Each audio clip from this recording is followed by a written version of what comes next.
because we're not sitting in the church. It seems like everybody's being quiet. I got a possibility of a website design thanks to Mike Sweeney. Talk to the prospective customer, and he has a Jewish outreach. He preaches the gospel to Jewish people, and he wants to make a website to do it. So hopefully the Lord will bless me with this. That's great. Okay.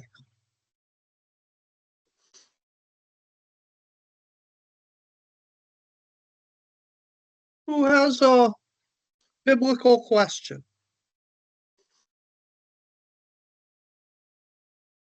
I have one.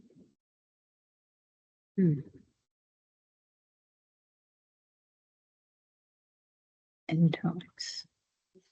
Pastor, I have a question. It's Isaiah 52, verse 13 to the end of the chapter, which is 13 to 15. And it's talking about the suffering servant. And it tells about his visage on the cross, how nobody will even recognize him because he'll be so marred. I was wondering, you can comment about that, the whole 3 verses, but verse 15 kind of stood out to me, and I just wasn't sure. It sounds like it's talking about, like, that was when this was when Isaiah wrote this was futuristic, but I think that these are 2 separate times. I think like 13 and 14 represent the cross, and then I think, I'm not sure, but I think 15 is still in the future. Am I right or wrong there? Well, to answer that question, you have to ask, has it been fulfilled? Kings will shut their mouths because of him. Has that been fulfilled? Not yet. Nope. There's an interesting quote from World War II. Stalin, the Russian troops were just barbaric. Of course, the German troops had been barbaric to them first, but the Russians were barbaric. And the Pope spoke out and said, in the name of humanity, cut back on the barbarism. And Stalin said, why should I? He said, the Pope asked you this. And he said, how many armies does he command? Basically, I don't have to listen to him because he can't field an army to affect me. And I would say the same thing for much of the world about Jesus. So, has that been fulfilled? Mike? I don't know. The way I have it in the King James here, and the way it reads, it says about it. It sounds like I'm just not sure. I don't know. Have kings shut their mouths because now what does it mean? And again, it's poetic language. If you have a modern translation, you will look and see that it's in poetic style. This is poetry. What does it mean? Kings will shut their mouths because of him. Well, I mean, there's 2 different ways they could be. To me, they could either be turned off by him or don't want to deal with him, or it shut their mouth. Do you know what I mean? Like Because of before they were. authority. Yeah. Look up Habakkuk 2:20. Habakkuk 2:20.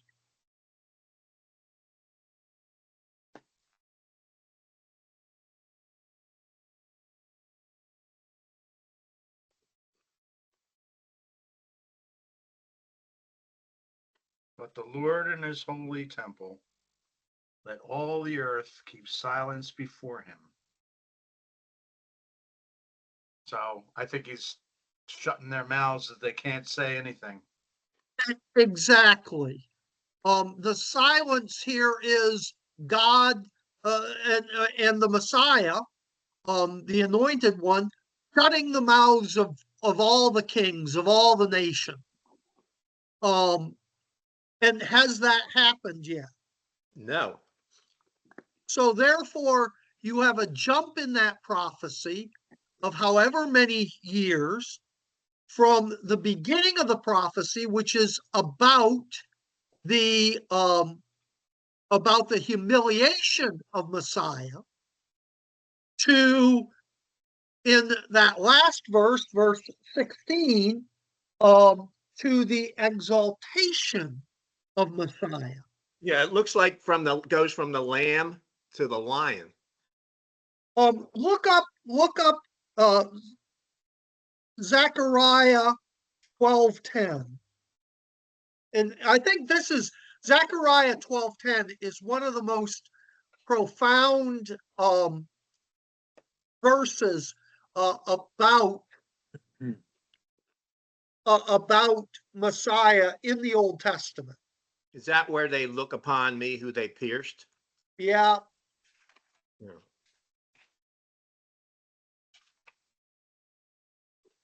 Zechariah 12:10. Zechariah 12:10 is a verse that every believer should know. What's it say?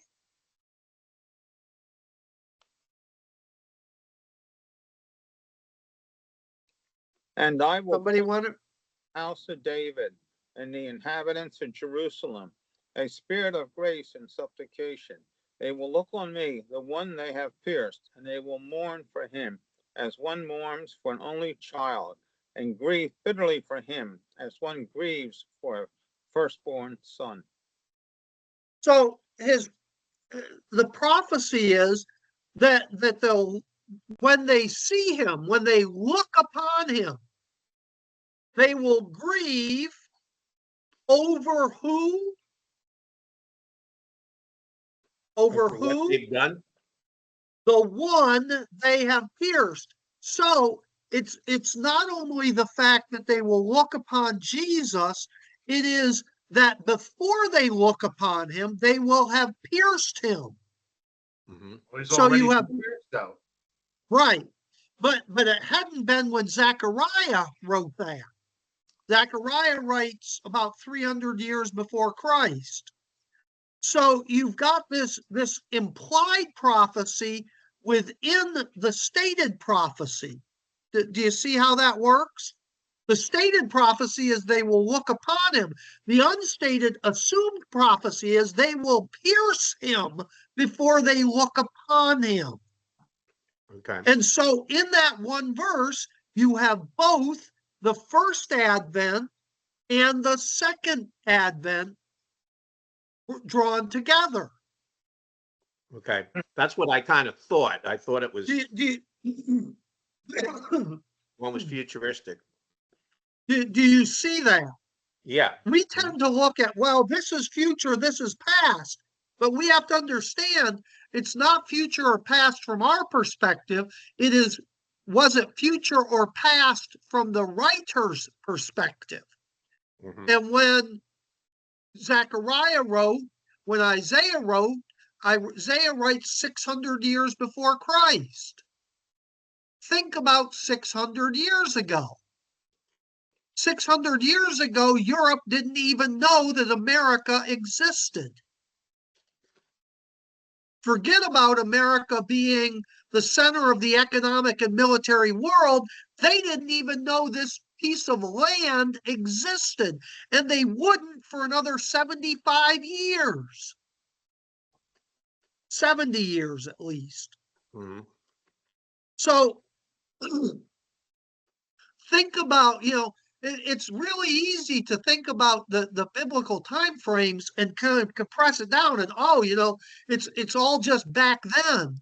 But it wasn't for them. 600 years passed. from when Isaiah wrote his prophecies until Jesus appears. Mhm.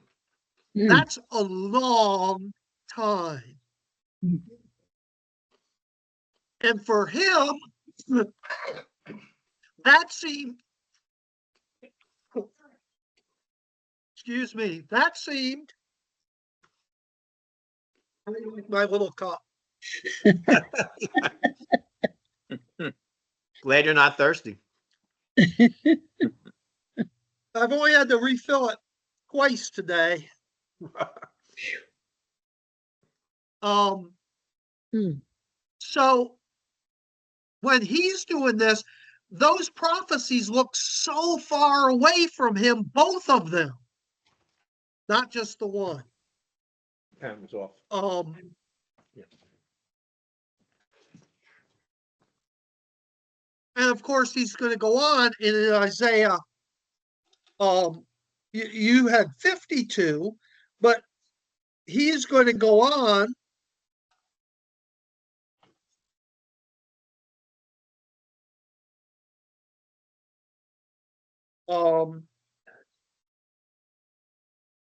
I just thought it was I thought the prophecy, like I said, I had a feeling that it was many years in between, like one was the past, one was the future. I get what you're saying, where they were both written beforehand, but I thought part of the prophecy was revealed, like 13 through 14 were revealed already, and 15 is still in the future right now, even with us. Exactly.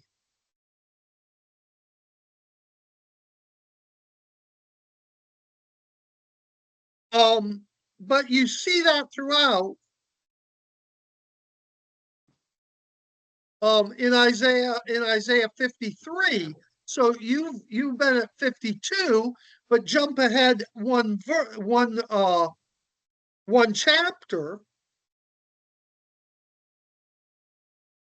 and you have all that famous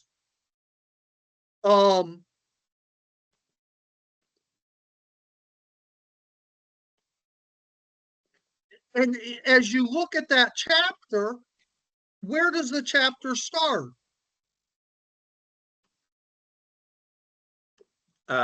You're talking 53? Mm-hmm. Yes. Well, I would say 53 is in the future it's talking about after the crucifixion.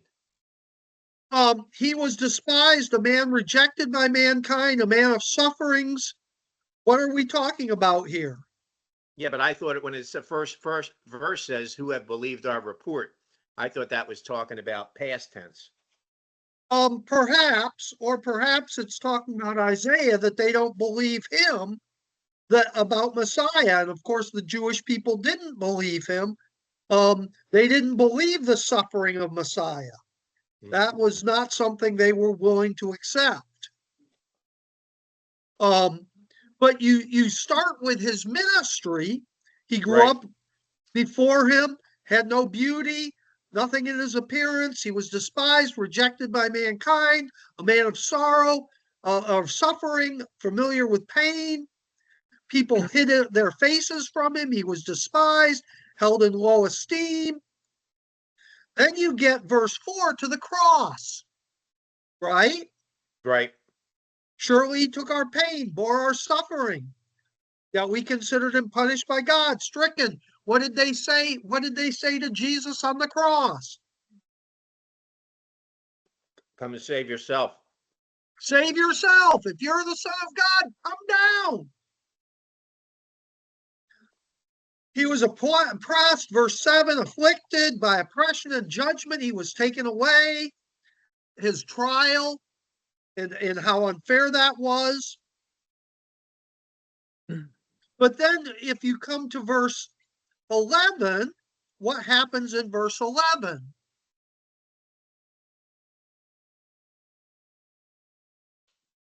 I would say that's really in the past, right? I mean, What happens though?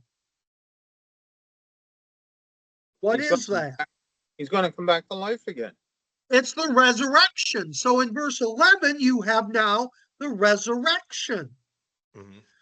But when you get to verse 12, what are we at?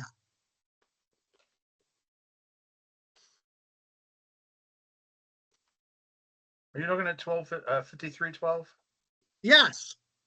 Therefore I will divide him a portion with the great, and he shall divide the spoil with the strong, because he poured out his soul unto death, and he was numbered. So what are we talking about here now?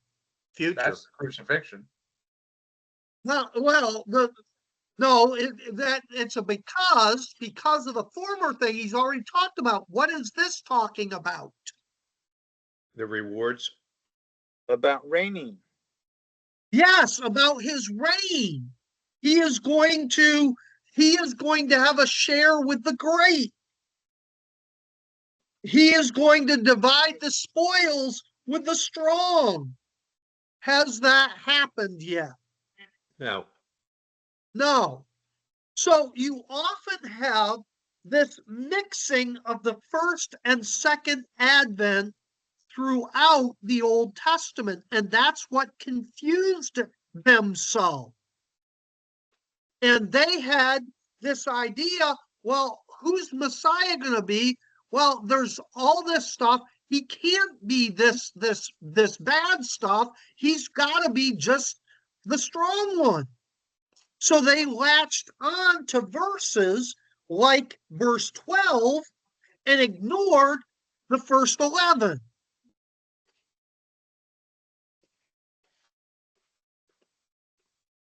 Now, before we judge them too harshly, does the church do that today? Very little, if any. Does the church grab onto a verse here or there and ignore a whole bunch of other verses? Yes. Let me give you a perfect example of that. Are there verses that talk about the universality of forgiveness to those who are in Christ? Does it talk of Yes or no?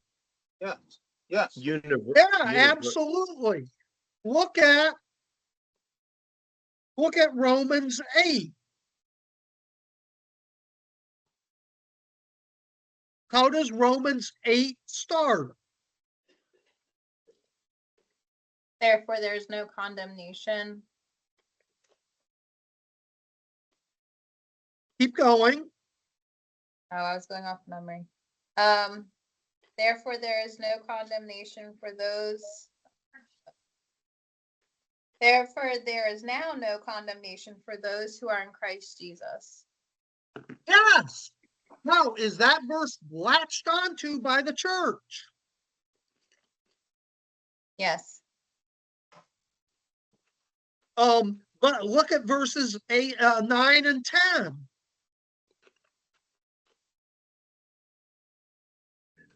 You, however, are not in the realm of the flesh, but are in the realm of the spirit. If indeed the spirit of God lives in you. And if anyone does not have the spirit of Christ, they do not belong to Christ. But if Christ is in you, then even though your body is subject to death because of sin, the spirit gives life because of righteousness. And then jump down to 12 and 13. Therefore, brothers and sisters, we have an obligation, but it is not to the flesh, to live according to it. For if you live according to the flesh, you will die. But if the spirit you put to death, but the spirit you put to death. But if by the Spirit. But if by the spirit you put to death the misdeeds of the body, you will live. Does the church accept those verses? not No. all the time? Yeah. Oh no, you don't need to put to death the misdeeds of the flesh. You can go on living in them. You don't need to deal with the misdeeds. If there's no condemnation, doesn't matter how I live. Look at verse 1. I am.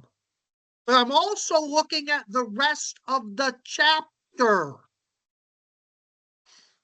And so before we paint the Jewish people as being very, very blind, we have to accept that that is not simply a Jewish problem, that is a human problem that all of the people who have claimed to be God's people have shared. Is that We just more want their, to latch on to what we like, and we want to ignore what we don't. Yeah, we definitely have a tendency to do that. Which is one of the reasons I don't like the term systematic theology. I think people that practice systematic theology have serious problems. Because what happens in systematic theology? putting God in a box? Basically, what happens is you develop your system, and that system therefore determines all of the things that you receive. So you'll hear systematic theologians say things like, well, I don't like that verse, or yeah, that's one of our verses. In other words, we've got the verses that agree with our system. We like them. Well, We've got the verses that don't agree with our systems. We're going to explain them away. I personally have never heard a pastor say, I don't like that verse. Oh, I have. Well, but if I did hear it, I would leave. No doubt about it. So I prefer the term biblical theologian. We have to take the entirety of the Bible. And if there is one verse in the whole Bible that contradicts a part of what I'm saying, I need to acknowledge that my understanding isn't complete. Because when I understand what God's saying completely, not a single verse will contradict it. And there won't be this, well, that doesn't really mean what you think it means. Yeah, it does. And you've got to wrap your head around that. And somehow our theology has to acknowledge both the verses that really pep up what we like and the verses that don't. And the Jewish people never did that with Jesus. And so when you come to Zechariah 12:10, what do you see? You see that now they understand what they've done. They're For the admitting first it. time as he comes, they see, oh, Yeah, do they're you see mourning. that? They're mourning, whereas they were saying, and at the time, that he was guilty, crucify him. Right. They said, we crucified our Messiah. So it's that just juxtaposition that we have to keep at all times. And we have to be as ruthless with ourselves. It's really easy to see other people's problems. We have to be as ruthless with ourselves at making sure that there aren't verses that we either ignorantly ignore. I remember years ago, and Mabel and Bob don't come on the video, so they're not here tonight.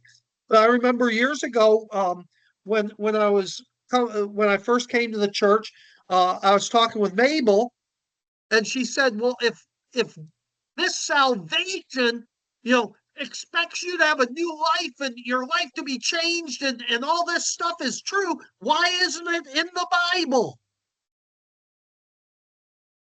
And I said, "It is." And she says, "No, I've gone to church for years.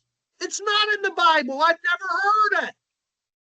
And I started showing her verse after verse after verse after verse after verse. And you have to come to the conclusion that the people who were teaching it were deliberately excluding the verses they didn't like. Well, They weren't willing to interact with this whole group. So they just pretended like they weren't there. Right. And you latch on to the ones that agree with you. Does that make sense? Yeah, that person that was saying that's not in the Bible. Well, if you've never heard it, you should have read it. As far as when I hear somebody quoting the Bible, I'm not somebody who knows it verse by verse, chapter by chapter, and all that. I know what I've read, and I often have to go back and look at it. But if somebody gives me a verse and I think it might be out of context, I'll go read the whole chapter just to see to make sure that what they're saying is what they're saying. Speaking the truth. I do something similar. That's why I like the study Bibles. Like it'll have like cross references to just go and check it. Like, am I understanding something? Am I misunderstanding? Yeah. I'll tell you how bad we are with that. What is the most popular Christian movie version of Jesus' life? Passion? What is the Joke. most popular Christian version of Jesus' life movie? Is it the Is Passion? it like the Jesus story or something? The Jesus film. Oh, it's close. Yeah, it was done in the 80s, I believe. Yeah, it was the Gospel of Luke. Oh, that's the It's one. the Gospel of Luke, Yeah. but it doesn't follow the Gospel of Luke. It jumps all over the place.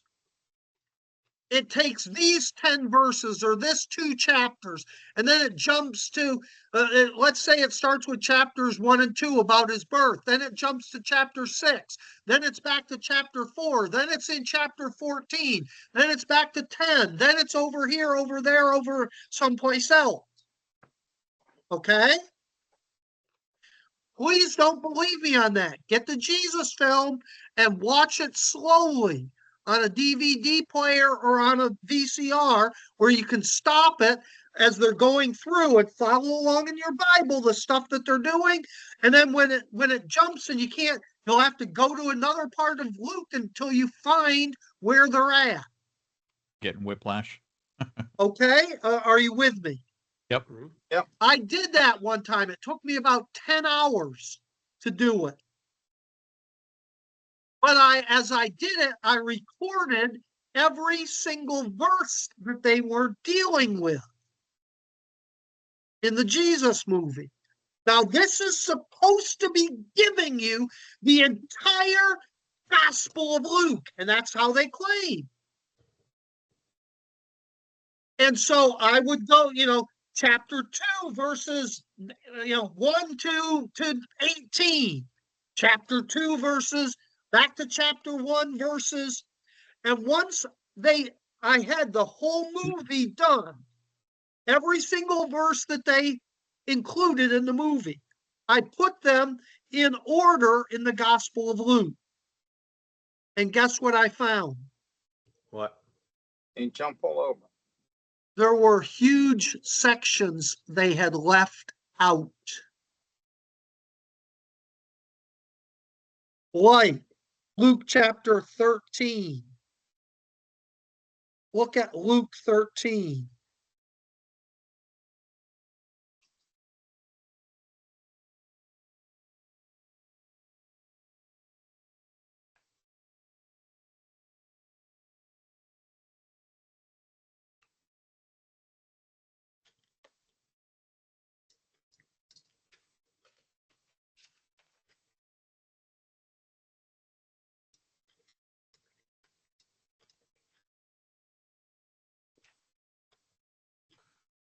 Satan must be really running the airwaves because my thing won't. We're in 13.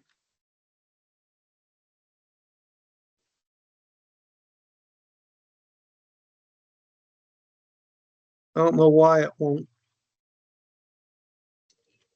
Won't come up. Yeah, it won't come up in my. That's why the hard copy Yeah. version is better. Yeah. Oh. Give me a sec. I also have the whole thing downloaded to my phone, so I don't have to rely on the internet.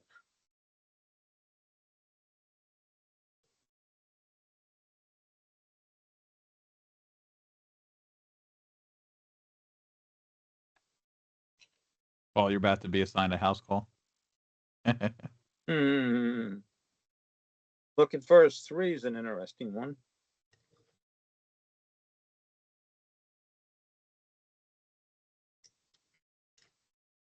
Everything's conspiring against me.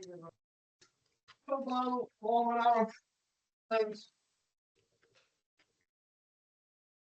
All right. Oh. Luke 13:1. Luke 13:1.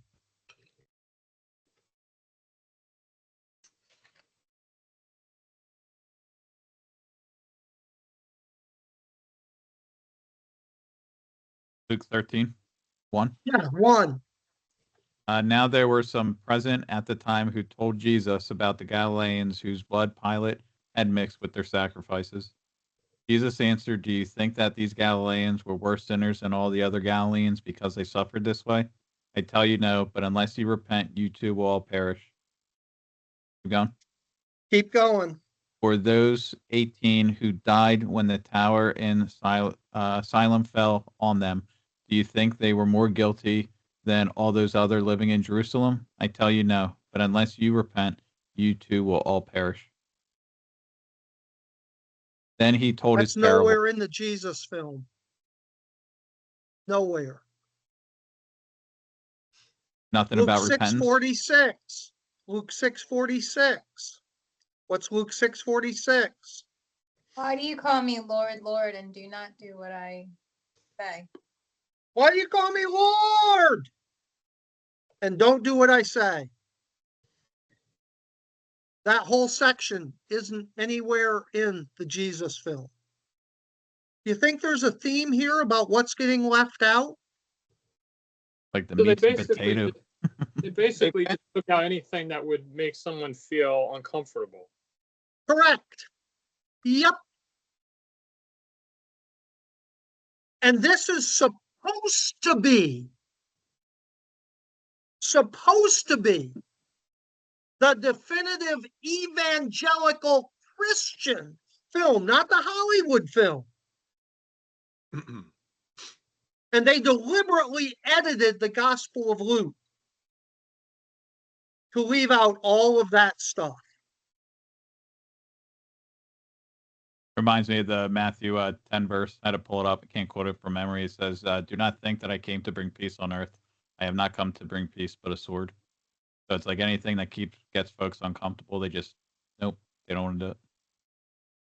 That's what I loved about, and they were supposed to, in the 90s, a different group came out, and they came out with it's called the Gospel of John. Yeah.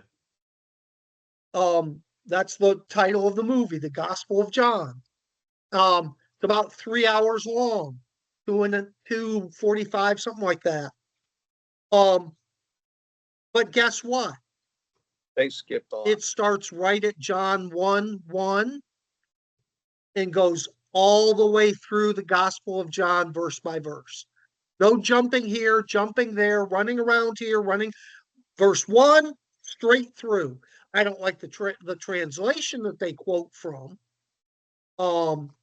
It's very much a paraphrase, but at least they didn't leave anything out. They didn't edit God and say, well, God, we don't need to include these things.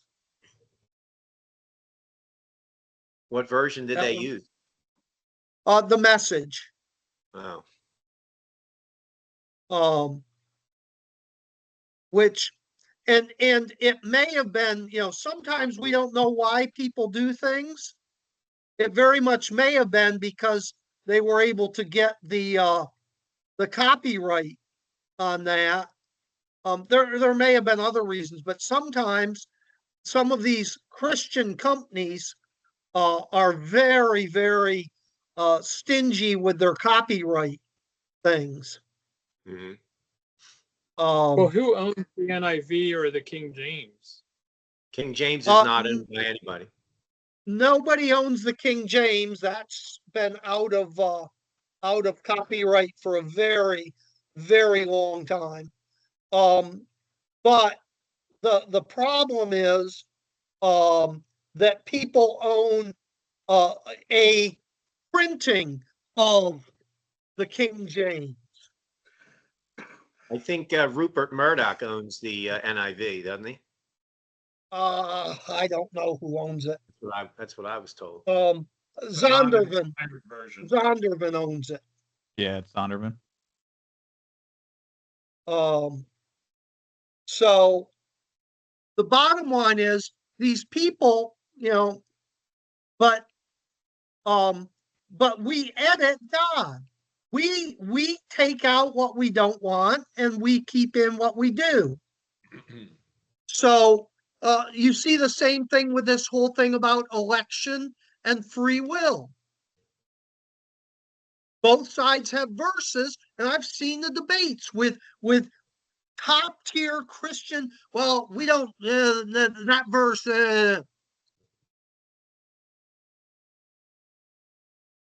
So we have to be very, very careful that we don't start poo-pooing any verse or minimizing any verse, that we take every verse as seriously as we take every other verse and don't pick and choose favorites just because we don't understand it. They couldn't understand how can Messiah be both? How can he be both rejected and this coming ruler that the whole world will bow to? How can both be true? I've read that a lot First of coming, Jewish second people, coming. I read that a lot of them believe that there are two. One's the suffering servant Yep. and the other is the Yep. lion. Two separate ones. Yep. And some believe that Israel is the suffering servant, which they really Yep. can't be.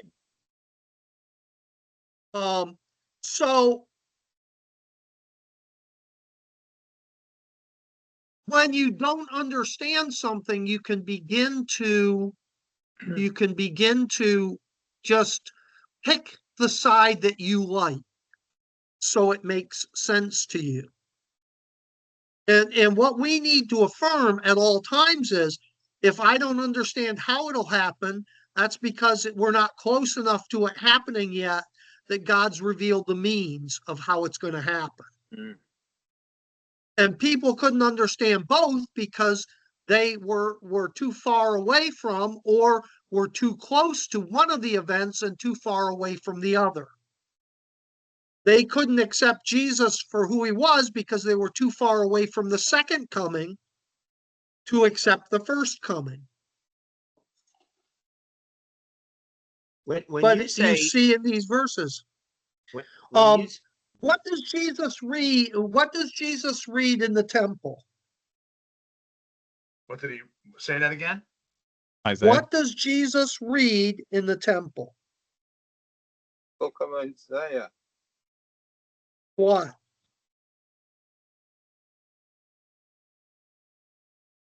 it's the Is that, are you talking about the part where he reads it? He reads something in a synagogue, Yeah.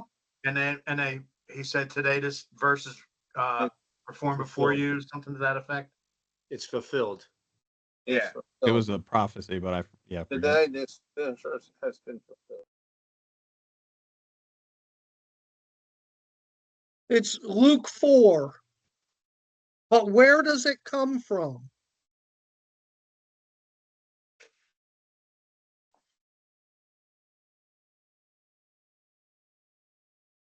Where's it come from? Well, we said Isaiah. But where? What chapter you mean? Right. Give me the. Is it in the 40s, like 43 or something? Nope. Nope. 61. Look at Isaiah 61, verses 1 to 3. Isaiah 61, verses 1 to 3.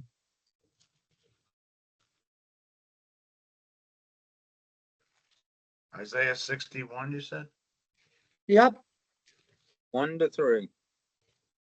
And Jesus quotes this in Luke 4:16 to 21. And says, today these verses have been fulfilled. But I want you to notice, read it in Isaiah.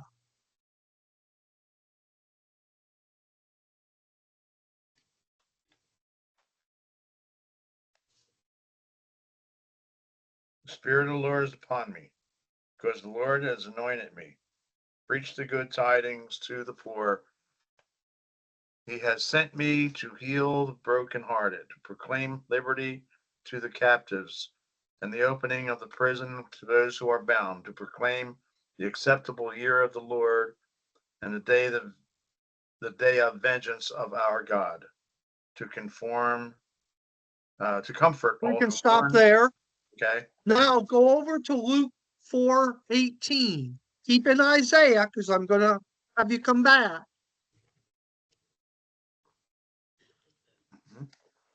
Yeah, the Spirit of the Lord is upon me, because he has anointed me to going. preach the gospel. I'm sorry? Keep going. Okay. Because he has anointed me to preach the gospel to the poor.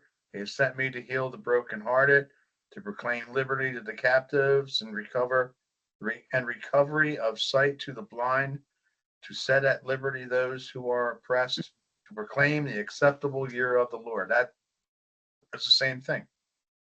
Then he rolled up the scroll and gave it. It's not. What's missing?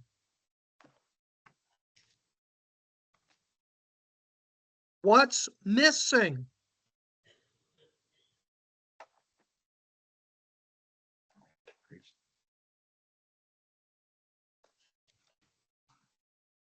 It's missing the vengeance, the day of vengeance of our God.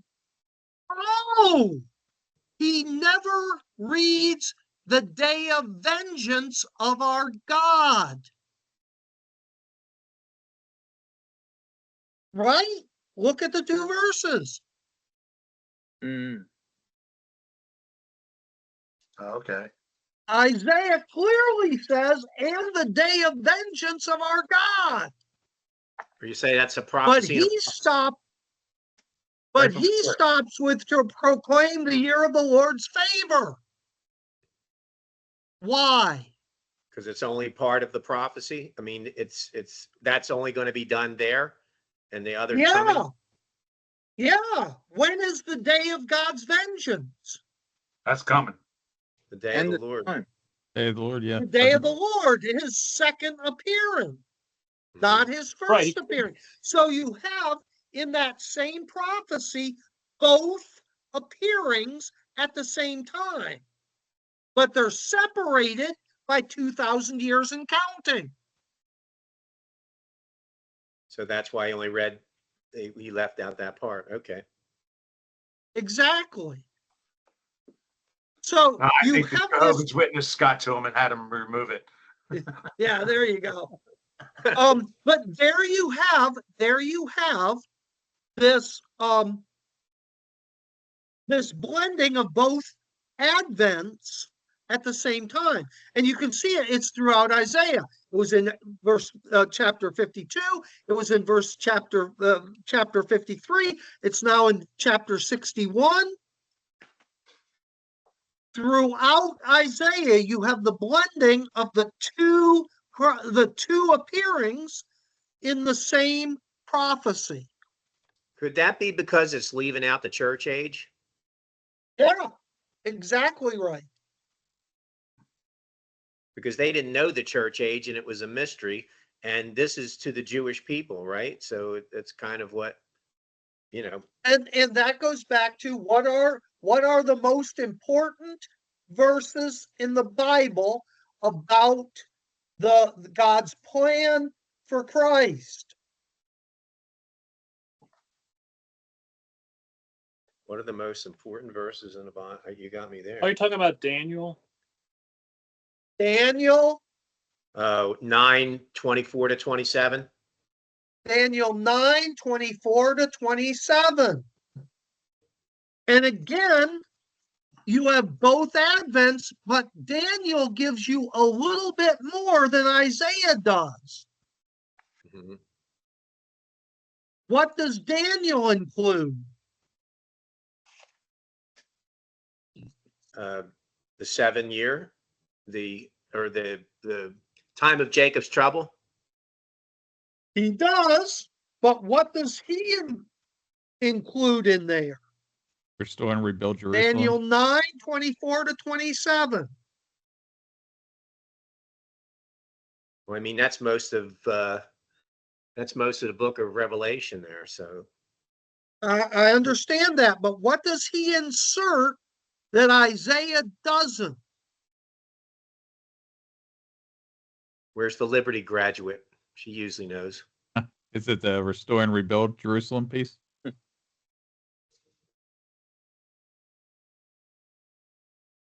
There's no restore and rebuild there in.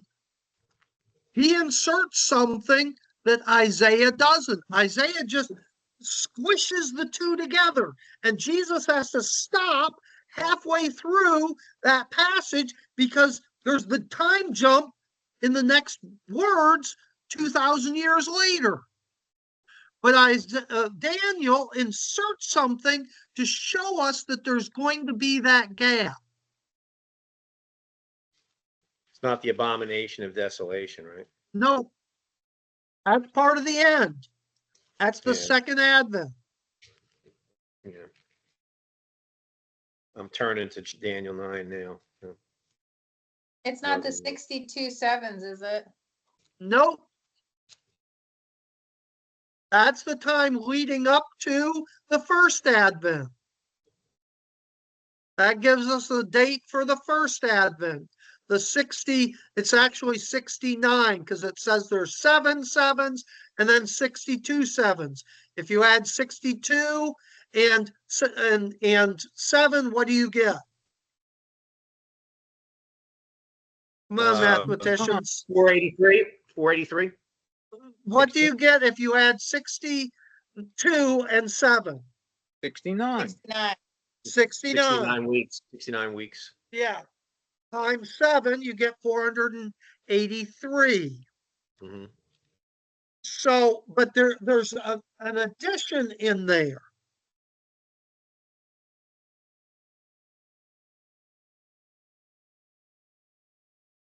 You're not talking about the 7-year tribulation period, correct? I am not. Okay.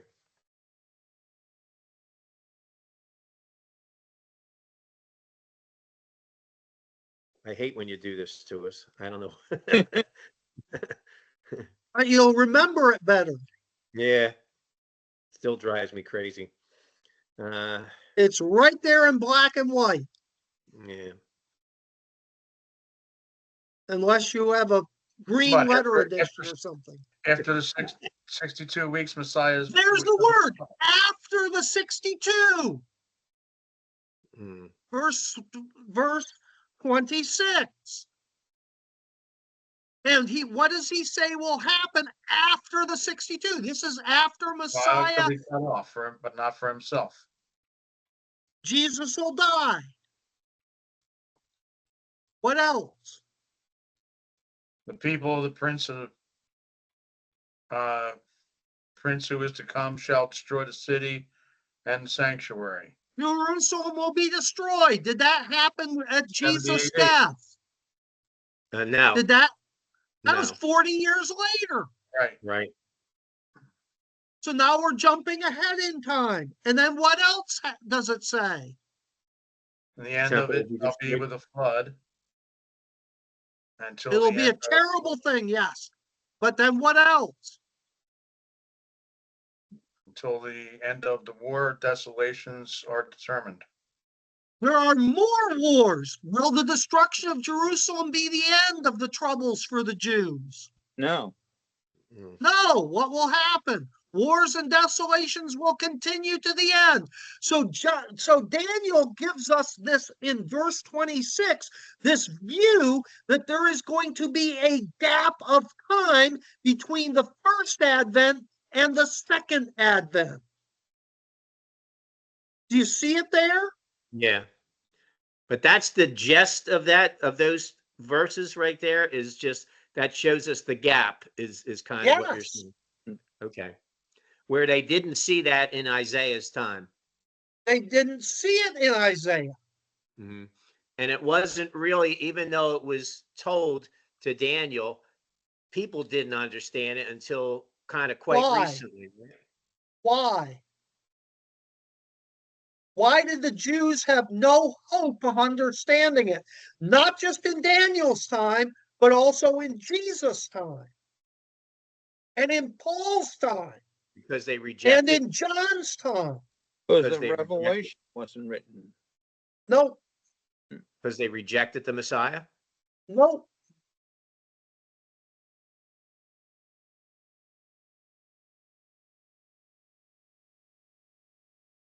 Why didn't they understand it?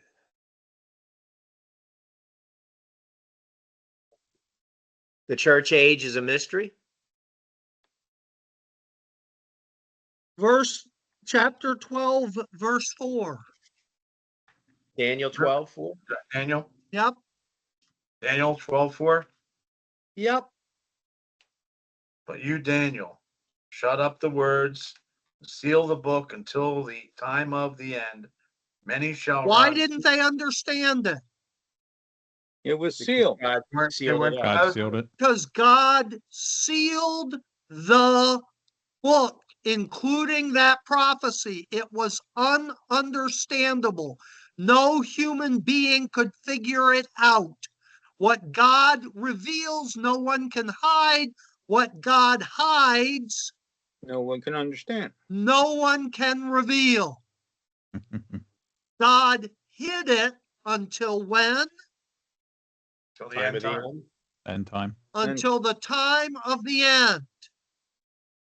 The first enlightened commentary on the book of Daniel, and with it the book of Revelation, doesn't happen until the middle of the 1800s, about 175 years ago.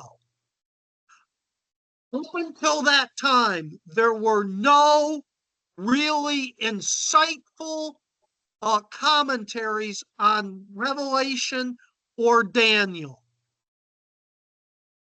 They were gobbledygook, or most people didn't even try them. Who was the intellectually brightest person in the Reformation?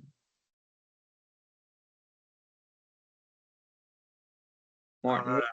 Swingley. No, Martin Luther. Oh, he was later. Yeah. No, Zwingli? it's that time, but he was not the intellectual genius. Oh, okay. John Calvin. Oh. John Calvin was by far the most intellectually superior person. Doesn't mean he was right all the time, but boy, he was profoundly smart.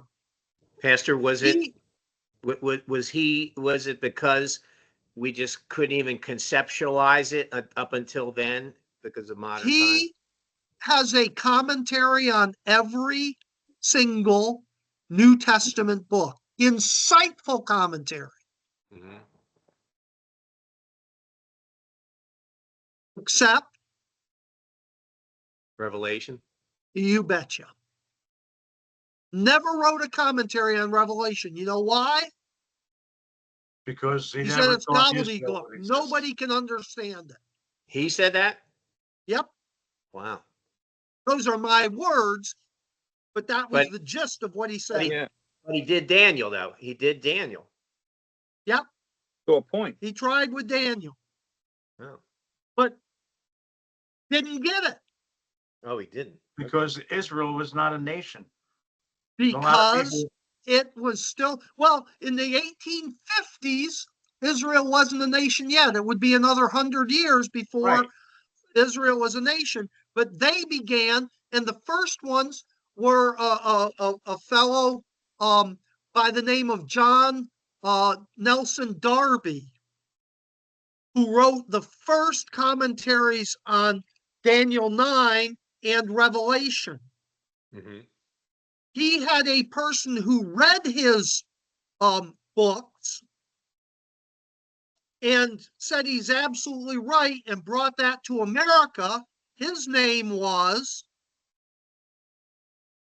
Cyrus Ingerson Schofield. Wow. Schofield Bible. And he put John Nelson Darby's teachings into study notes in the Schofield Bible. And out of the teachings of C.I. Schofield, they formed Dallas Theological Seminary and disseminated what's now known as Calvinism. pre-tribulational premillennialism across America and around the world. Wow. So until the 1850s, no one had any idea about that. The predominant view of the whole Christian world was what's now called post-millennialism. What is post-millennialism? Rapture comes after Revelation. That the world will get better and better and better and better until the golden age appears and Jesus comes back to bless the golden age that the church has brought about. That sounds like we some sing the hymn. And the whole world give back the song which now the angels sing. What's one of the lines in there, in that song? Till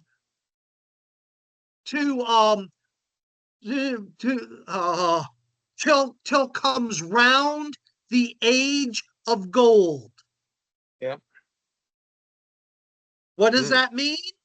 Things are going to get better till the age of gold just comes around. We're going to make progress until the age of gold appears.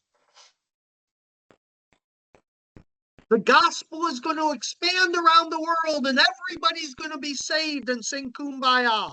Yeah, sure. Oops. Now, we laugh at that today. But there wasn't a serious Christian 250 years ago that didn't believe that.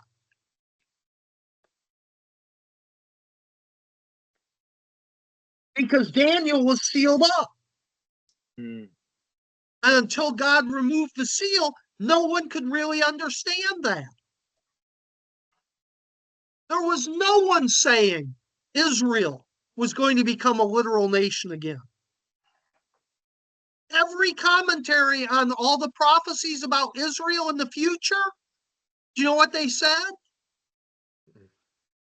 That refers to the church. We're the new Israel. All those promises are now for the church. The Jews are done. God's done with Israel. Does Romans 11 say that?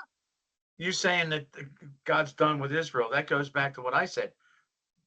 Israel was not a nation until 1967. So 48. 48. Okay, but I've heard other pastors say that for years until that happened, people thought that Israel becoming a nation again was some kind of a what do you call it, an allegory or something like that. Yeah. So, but again, why did they do that? Because they took the verses that they liked and they ignored the verses and by ignored, here's what I mean by ignored. They spiritualize them. Well, this Mhm. isn't saying what you think it's saying. This Right. just means gobbledygook. It's not going to be literally fulfilled. God doesn't literally mean we have to repent. God doesn't literally mean Messiah is going to suffer. God doesn't literally mean that we will reject him. That would never happen.